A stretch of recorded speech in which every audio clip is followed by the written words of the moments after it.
So hello everyone. So in this video I'm going to be talking about how life has changed in the past 30 to 40 years. So basically from the 1980s, early 1980s to the early 1990s. So basically a lot has changed since then.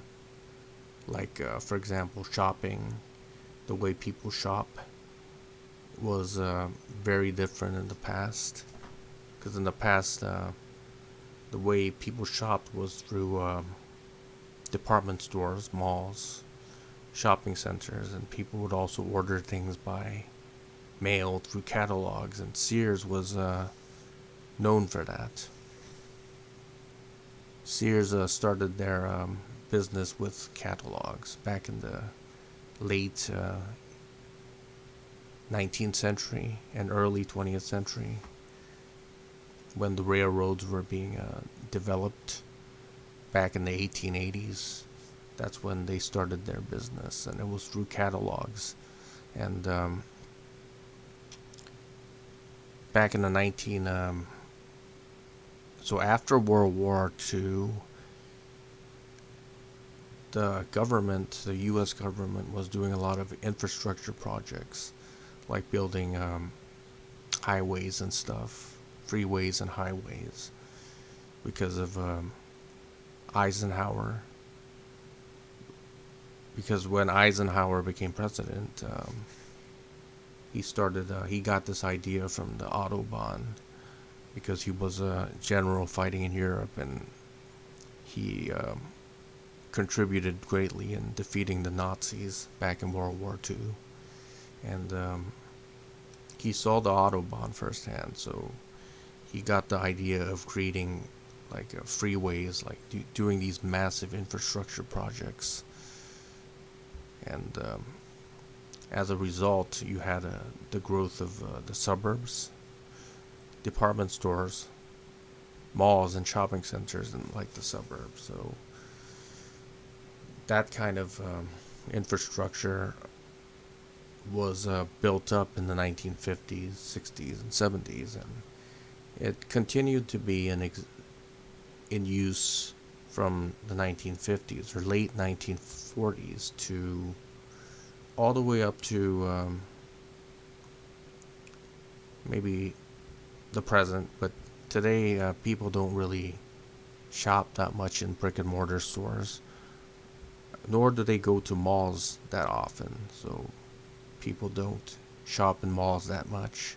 That's why a lot of malls are closing down in the present, and more people today are doing shopping online, on websites, various websites like Amazon. I think Walmart even has a website. Best Buy has a website. Just about every retailer has an online presence these days. And a lot of people do their shopping online because sometimes when you go to stores, they always don't have the products that you're looking for. So if you order it online, it's like it pulls all the resources together, so you could order practically anything you want, and you could have it delivered to your door. So back in the past, we had like when we went to these department stores, I mean, like Kmart and stuff like that. There's some others as well. I don't remember, Oles and stuff. I think it was Oles.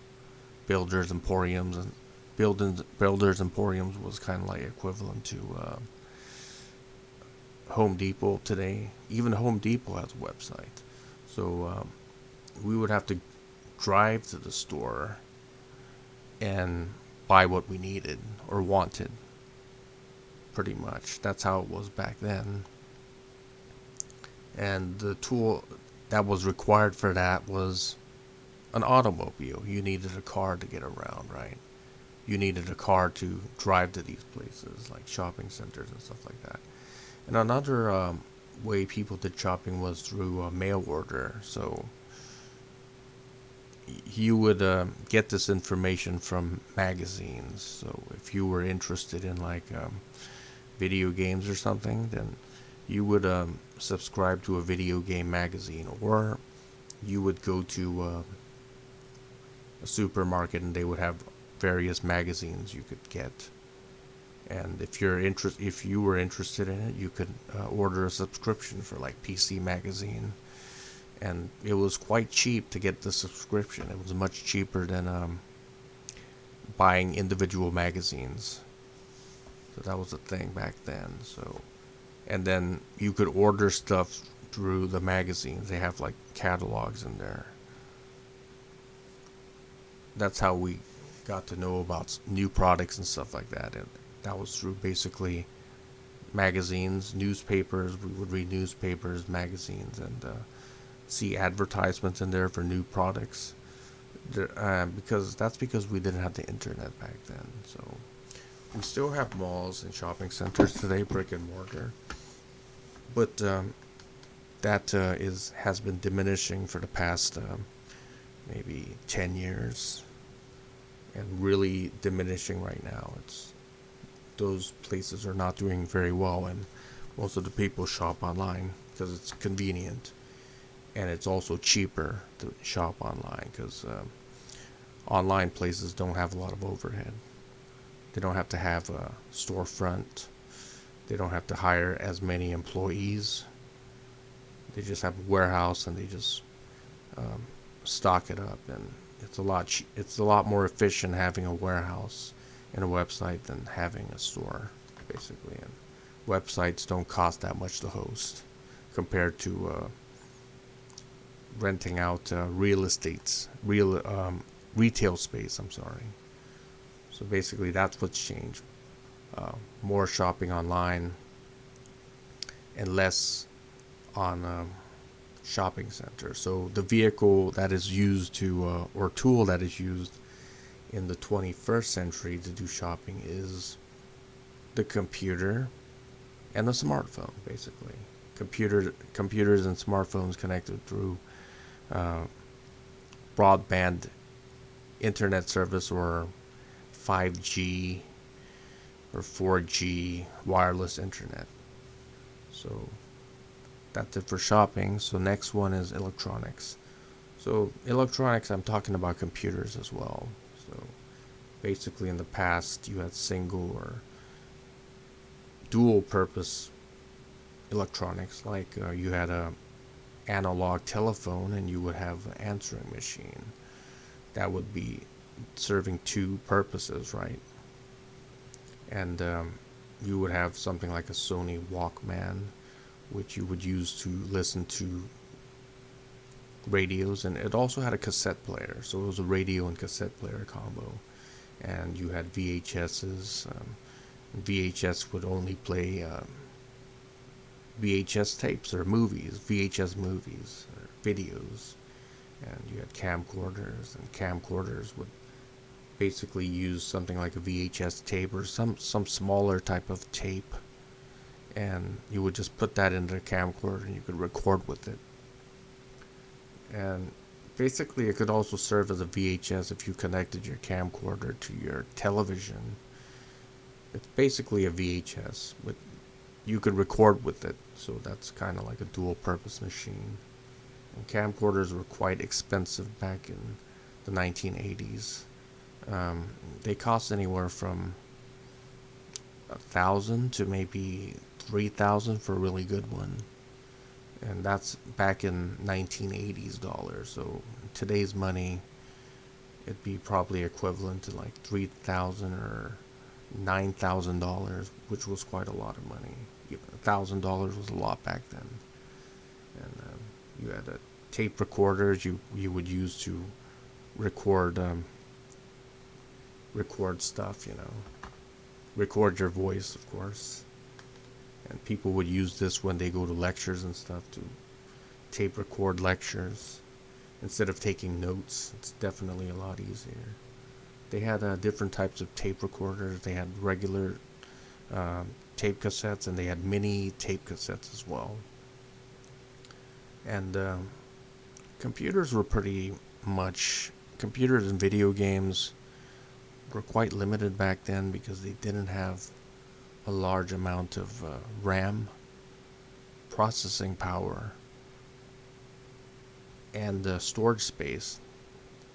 Because back in the 1980s, if you bought something like a Commodore 64, you would only have 64 kilobytes of RAM, which is not, this is not even a megabyte. It's not even a gigabyte. It's many times less than a gigabyte. So today you have computers that have 8 gigabytes of RAM, right? And 8 gigabytes is 8,192 megabytes, right? So back then you had something that was 0.64 megabytes. That's so a computer today with 8 gigabytes of RAM has 128,000 times more storage space, more RAM capacity than a computer that was made in, let's say, 1981. And like the computers like the ZX Spectrum had even less RAM. I think it had, let me check how much RAM a ZX Spectrum had.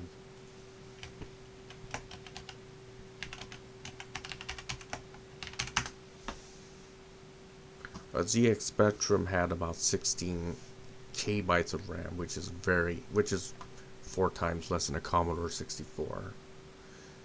And this type of computer was released from 1982 to 1992.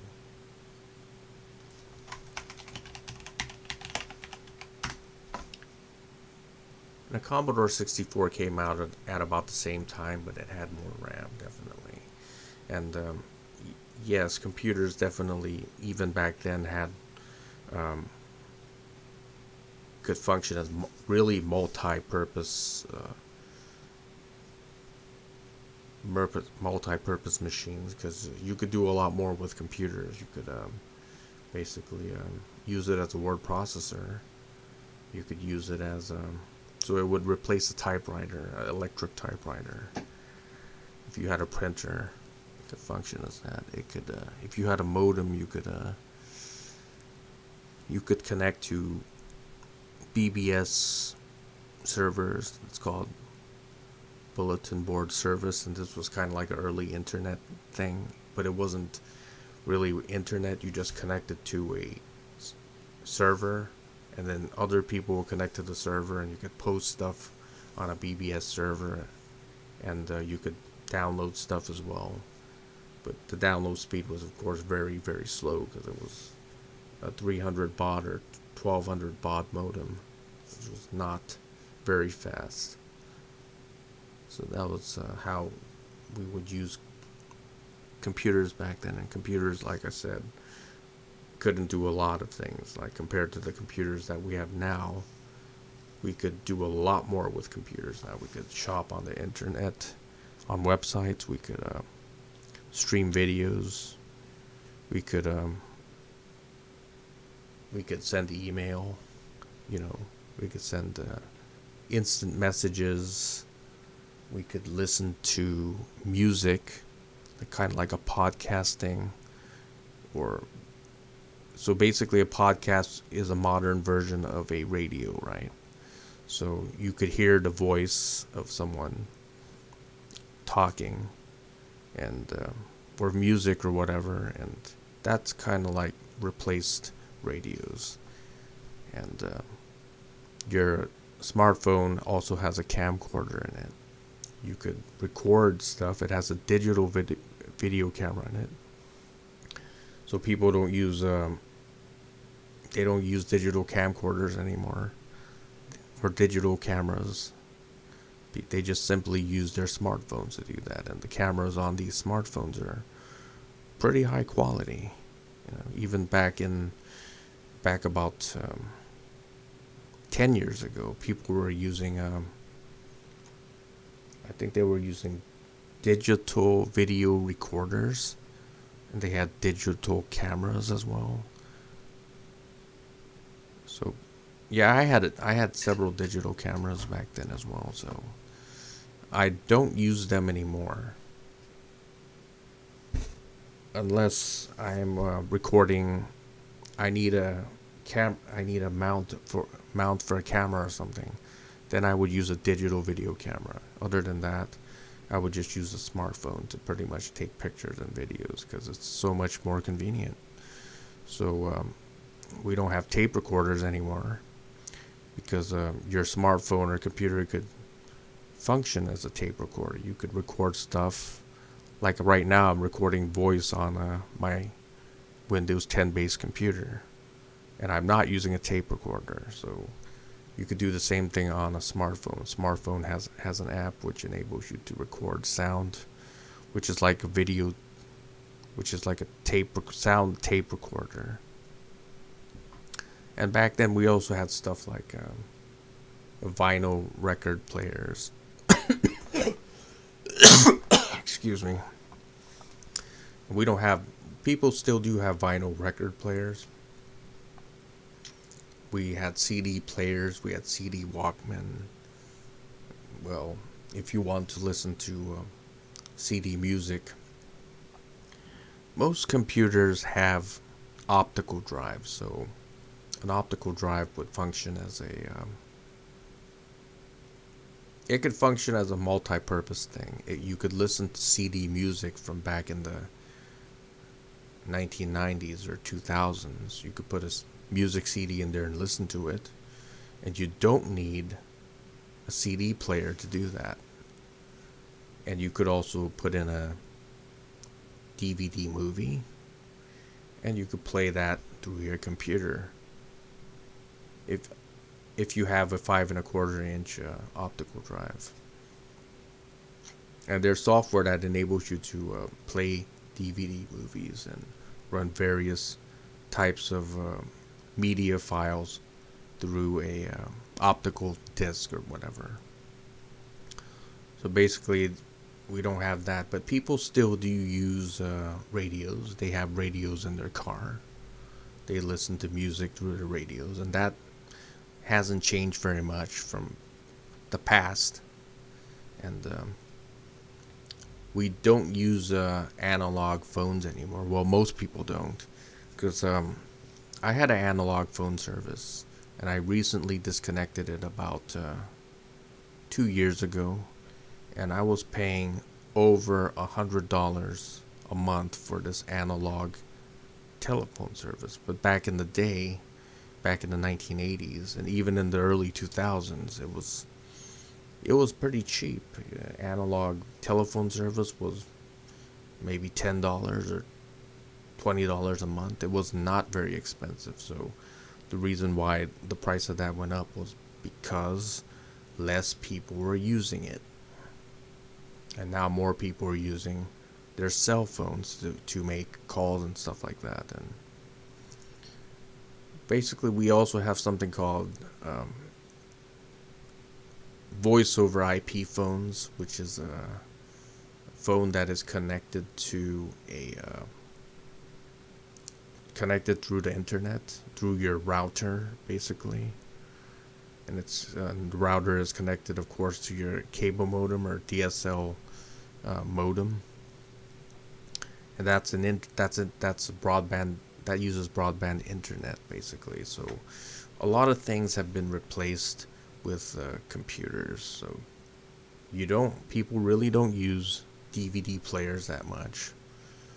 They may use Blu-ray players, but I also have a Blu-ray player on my computer as well. So if I want to look at Blu-ray movies, I also use my computer to do that. However, for watching movies, a lot of people still prefer to watch it on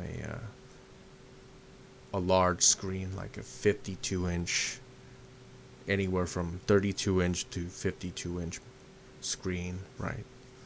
That's how people want to watch movies. So we still have televisions and stuff. We had televisions back then as well. But televisions back then were pretty expensive, and most people had just maybe one television in the living room, I guess. And some people had like a television in each room and the living room. But yeah, but all of that was replaced with smaller screens now. All the television stuff is basically done through smartphones and computers. The computers we use it to stream media, the news and stuff like that, and stream movies even. And it has definitely replaced a lot of things. So single purpose machines were basically replaced with multi-purpose machines. So this is the difference between the analog age and the digital age that we have right now. So let's go to telecommunications. So in the past, basically, if you wanted to contact somebody, you would do that through an analog phone, basically. So you would have to call somebody on your analog phone with an RJ11 jack. You connected this to the wall. And the problem with this is, if you're outside or if you're in your backyard or something, or if you're not at home, you simply couldn't answer the phone, and that was it. So you would have to have an answering machine to take the messages, right? So it was quite limited, telecommunications. It wasn't as vast as it is now. And we also had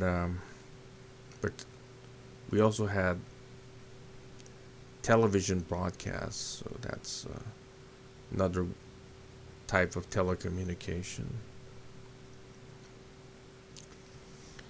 And pretty much, if it was for, but that's not, you can't receive anything through a television broadcast. No, I mean, you can't send anything through a television broadcast. It's just reception. So if you wanted to communicate, it was just basically through analog phones. And some people did have cellular phones back in the 1980s, but those were the size of backpacks. They were very, very large, and they were very expensive as well. They also had a headset. It kind of like resembles a radio from like World War II or something. How they have that big backpack with a headset on it. That's how cell phones look like back in the 1980s. And the service was quite expensive as well. I think it was maybe $2 or $10 a minute or something. It was they didn't have a lot of cellular towers back then, so that was quite limited. Today we have 4G, we have 3G, 4G, 5G wireless networks, right? Which enable you to use receive calls on your smartphone from just about anywhere where there is a tower, where there's a cell tower, and we also have broadband internet, and we use voice over IP phones. We could use that to make calls, basically. So that basically replaced the analog phone. So that's the biggest thing about it. So computers, again, definitely made some revolutionary changes, which replaced analog phones. And I don't think a lot of people use analog phones now. They probably don't, because the service of analog phones is definitely very expensive now. It costs more than cell phone service. Because cell phone service I use now costs about $55 a month after tax and everything. And that analog phone, I had an analog phone, like I told you, 2 years ago. I disconnected it. That was over $100 a month. So you could see how much it costs. So for telecom, definitely we have a big improvement over the past, and which is a good thing. So let's get to the next topic.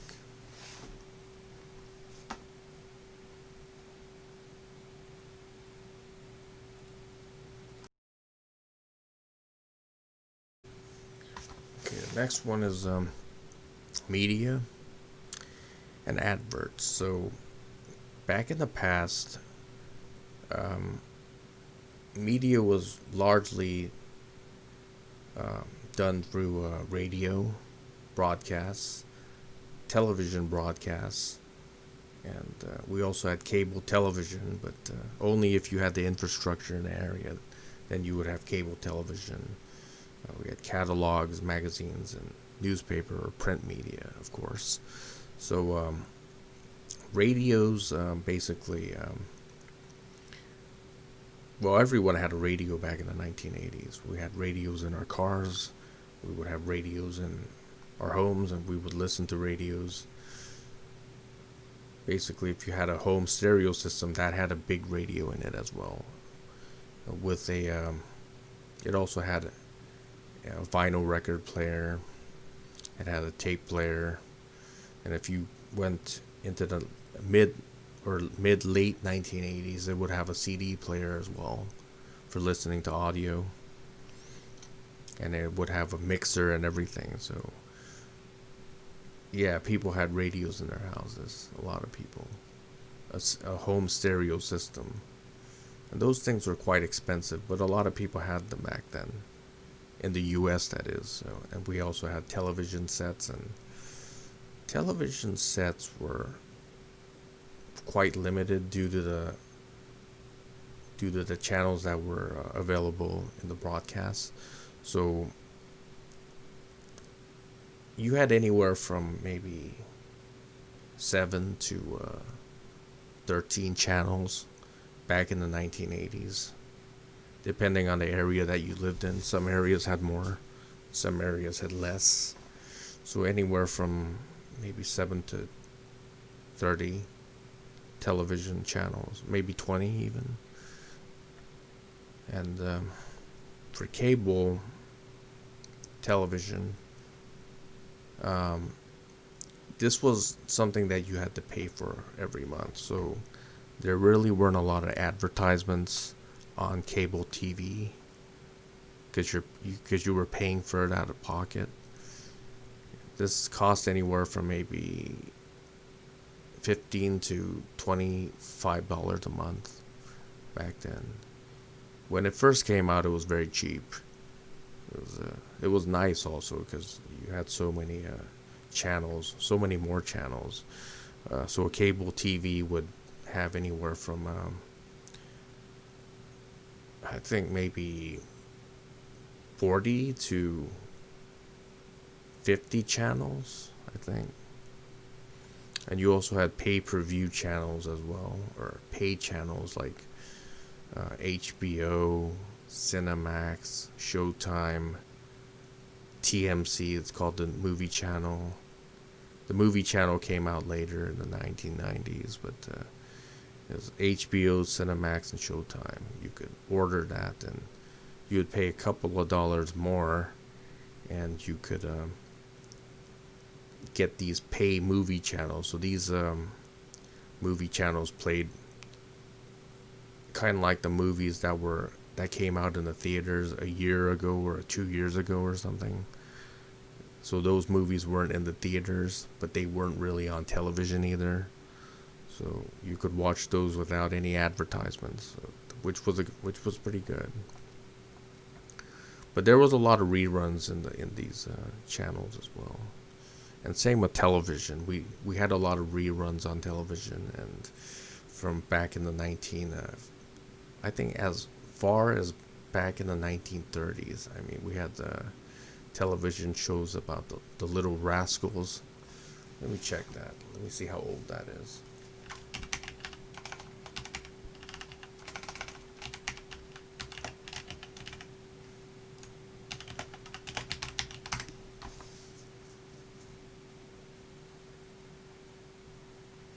Yeah, the Little Rascals was produced from 1922 to 1944, so we were having reruns of that. We were also having a lot of reruns from the Three Stooges. Let me see how old that is. That's also very old. That's a very old television show. So that also aired from 1922 to 1970. So we were watching Three Stooges television shows from back then,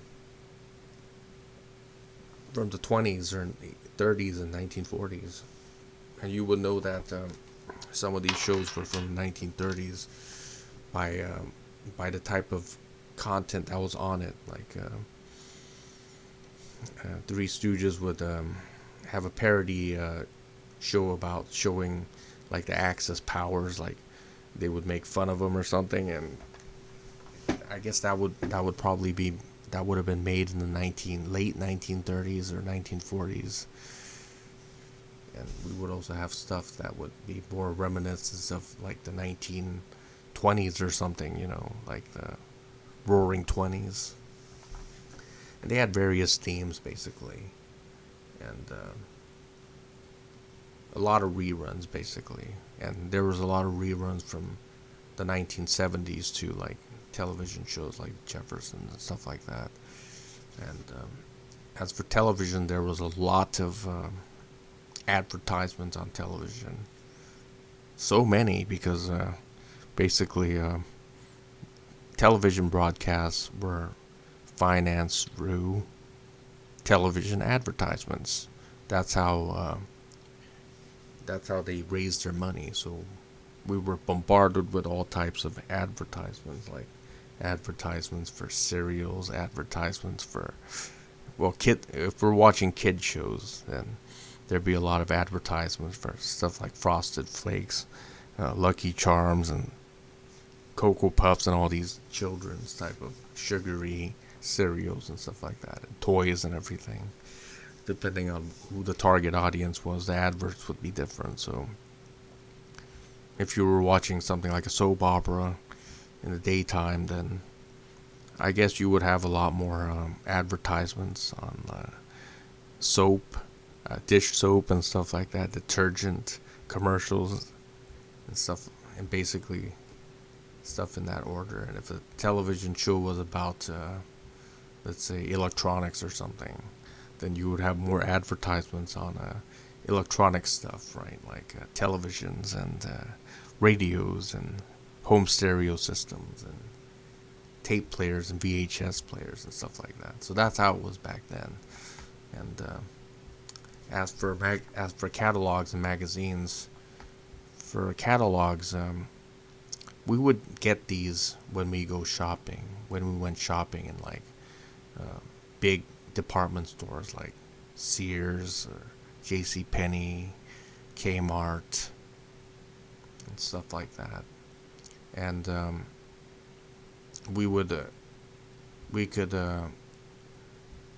fill in some paperwork and then have them send us these catalogs to our homes, to our home addresses, and we could look at these catalogs and see what they had available, so we could order stuff, And magazines was another popular way that we could see what was out there, any new stuff that was out there. So if you were interested in like cars and stuff, you would order a car magazine, subscribe to it, and subscriptions were pretty cheap for magazines.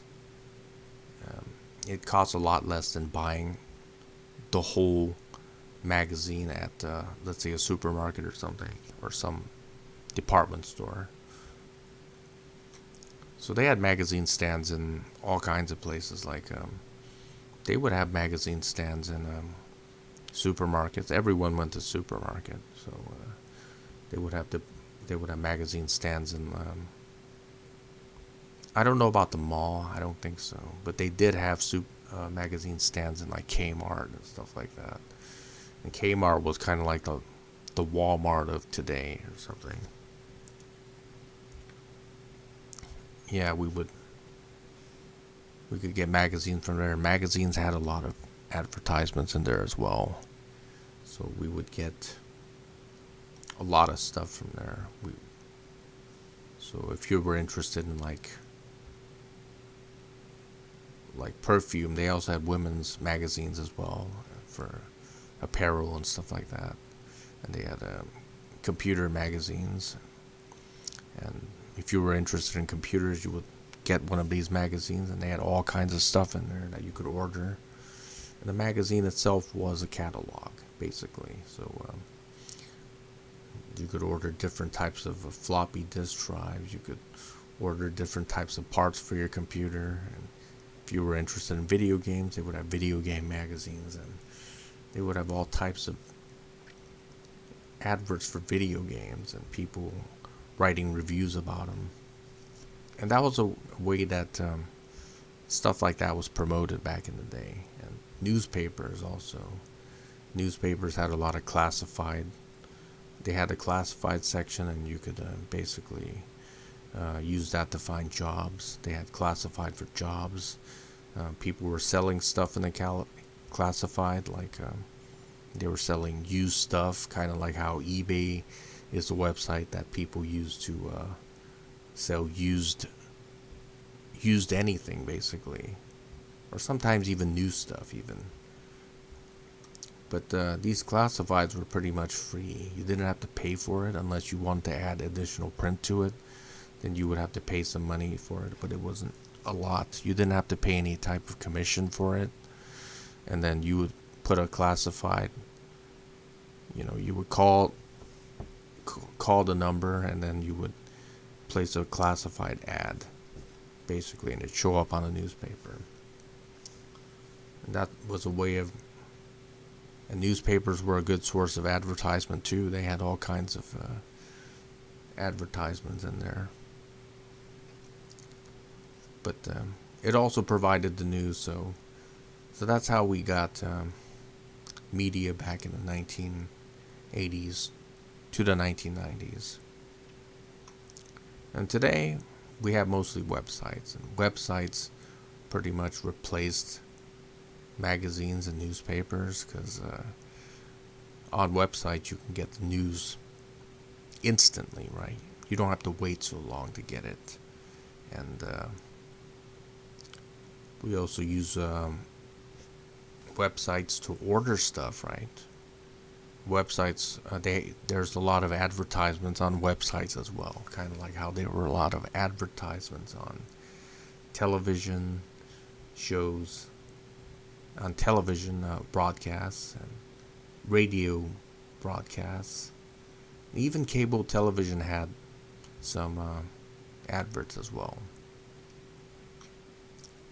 And basically, people put entire catalogs or menus on websites as well. So if you go to a restaurant, they have a website where they have a menu of all their stuff, and some other types of websites put a catalog of everything they have in there. So basically, it's electronic now versus being print or going through an analog type of system.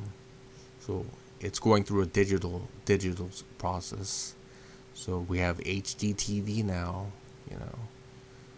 and you have a lot more channels now. So you could watch HD TV with a HD television, which has a HD receiver in it. So people use this as television now, but I don't think it's as popular as the internet. So if you don't have broadband internet for some reason, then you could still watch television through HD TV. And we still have radios, but the influence of that is a lot less than it was compared to 30 or 40 years ago. We still have some print magazines, but this is not very common. And we also have newspapers. When a lot of newspapers went out of business over the past 20 years. And so have a lot of magazines. They either went under or they changed their platform to websites. So you do have you do have magazines like companies like the New Yorker and stuff like that, the New York Times and Los Angeles Times, and others like PC Magazine, newspaper and magazine companies, publishers, and they have their own websites, and sometimes you do have to pay for it to read their articles.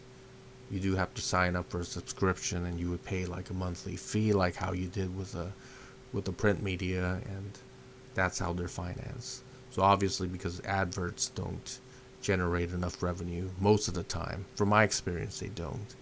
So a per month model is probably more sustainable. So a lot of the media that we have today is through websites. So again, computers have pretty much revolutionized the way that we view the media, right? So if you want to watch the news, you could also watch the news through websites. I mean, YouTube, CNN, MSNBC, NBC, ABC, Fox News, and all the other media outlets do have a presence on a website like YouTube, right? They also stream news from their own websites as well. So basically, that pretty much replaced television. But you do have television broadcasts throughout the country for these major networks as well. So it hasn't entirely been replaced. I mean, television hasn't.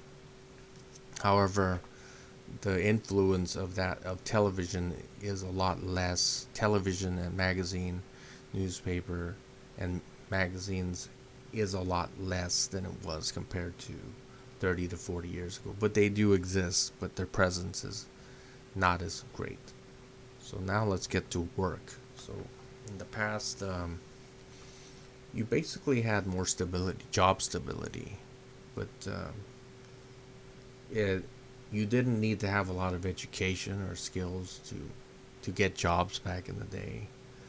So it was definitely a lot more stable. But back then you had a lot less opportunities than you have now in terms of work, right? So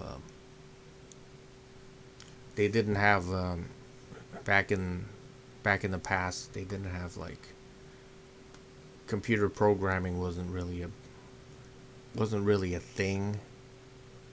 You know, you did have people who majored in computer science and stuff like that, but it wasn't that.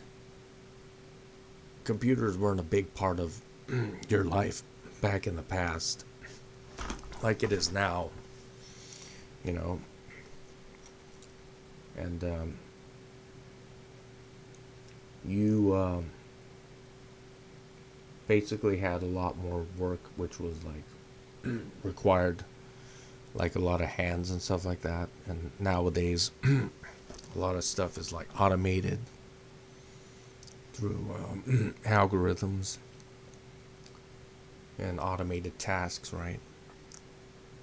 So basically so a lot of this less skilled type of work was pretty much replaced with computers and algorithms and programs, apps and stuff like that. So we didn't have a lot of that back in the 80s and 1990s. It wasn't that big of a deal back then, but now it is. So today, as a result of all that, you have less job stability, right? And you need more education and skills to find a job.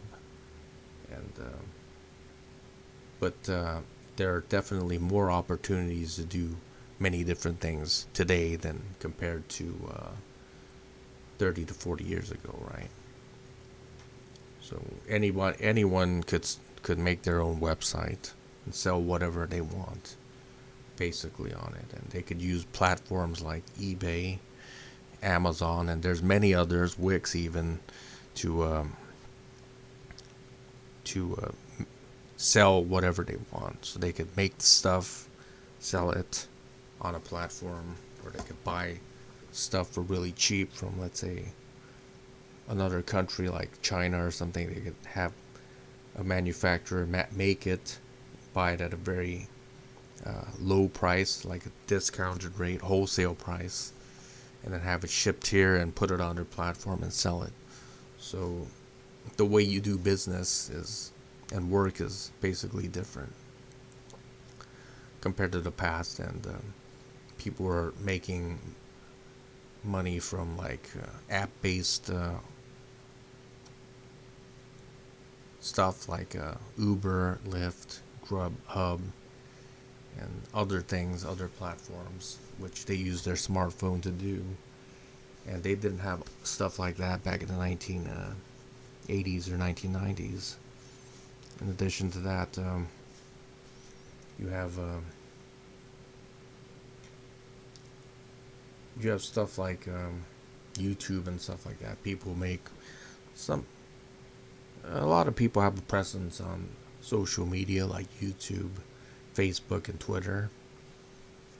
And people do kind of like use Facebook to make money, YouTube as well, and other social networking sites that's tied to money as well. So you could you don't really need to have a 9-to-5 job to basically survive right now. You could just do a myriad of things and make enough income to sustain yourself now.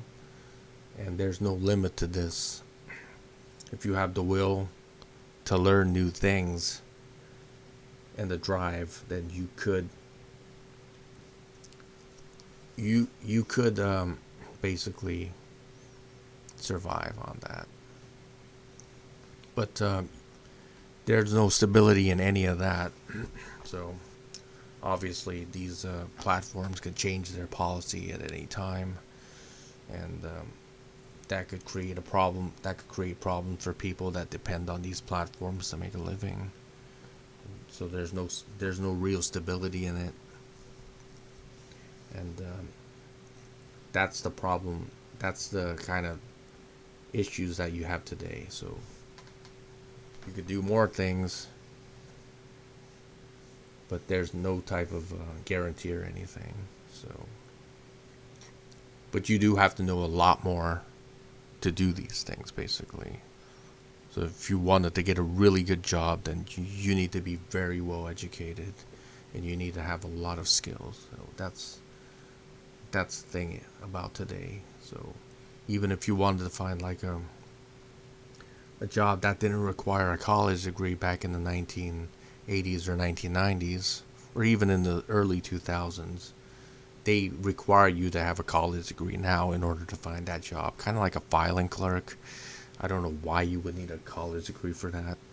You probably don't need it, but I guess it's a competition for jobs and stuff like that. So you have more people now, and which means more people competing for the same job. So they would give the jobs to people who have more education because they stand out, I guess.